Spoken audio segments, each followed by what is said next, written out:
it is less than 40% of the schools in the entire country are disabled friendly.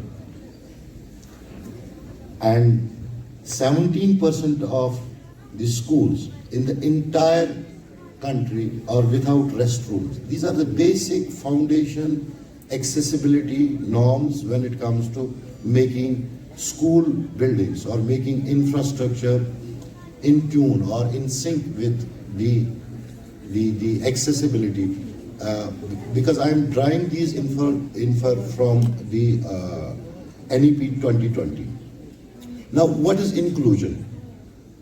Because there are teachers, academicians, students. What is inclusion? Inclusion is a term which has been not only drawn from the RPWD Act, but also the driving or the inspiration for the entire NEP 2020. And inclusion does not mean the only discipline that we teach or study in the school. It means an ecosystem. It means an environment.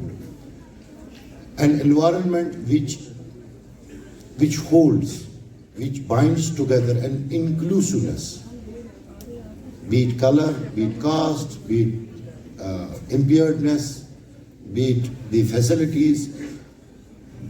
And by virtue of this act, which has been rolled out immediately after 2029 because of Reorganization Act, the RPWD Act, which is now being implemented in our union territory. How many schools are inclusive in Jammu and Kashmir? Any voices or anybody can, any principal, any teacher who can raise hand and say, tell us about his or her school which is inclusive. What do you mean by inclusiveness? Because NEP is, by and large, the entire focus of NEP 2020 is about inclusion. It's not about disability. It's about inclusion. Inclusion encompasses disability. So,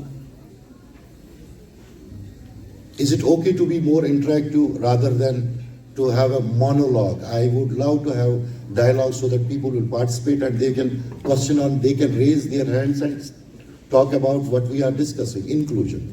NEP 2020, the recurring theme, the entire focus is on inclusion.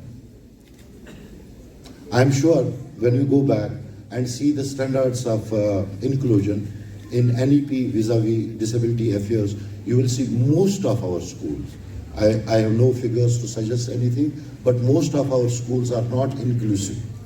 Inclusive because of education, because of infrastructure, because of pedagogy that you introduce, because of the curriculum you devise. How many schools do offer in government or in private? So the chapter 3rd of RPWD Act talks about the establishment, be it private or government or private institutions. Whosoever is registered with the government authority is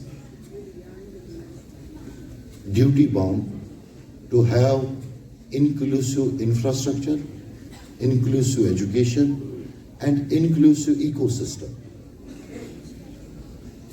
And also, I would love to share some of the facts with you that disability affairs is a highly specialized subject in today's world. When we are talking about RPWD Act vis-a-vis Jammu and Kashmir, we are now recognizing 21 disciplines of disabilities.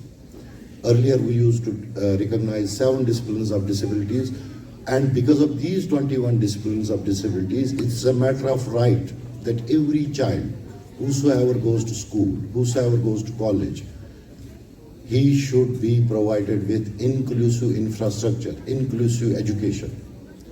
But I'm sure that most of the teachers, the head of the institutions, given the new environment, given the new policy and the piece of legislation that we are implementing, if you go and deep down into what are the necessary structures, some things are obligatory and some are mandatory.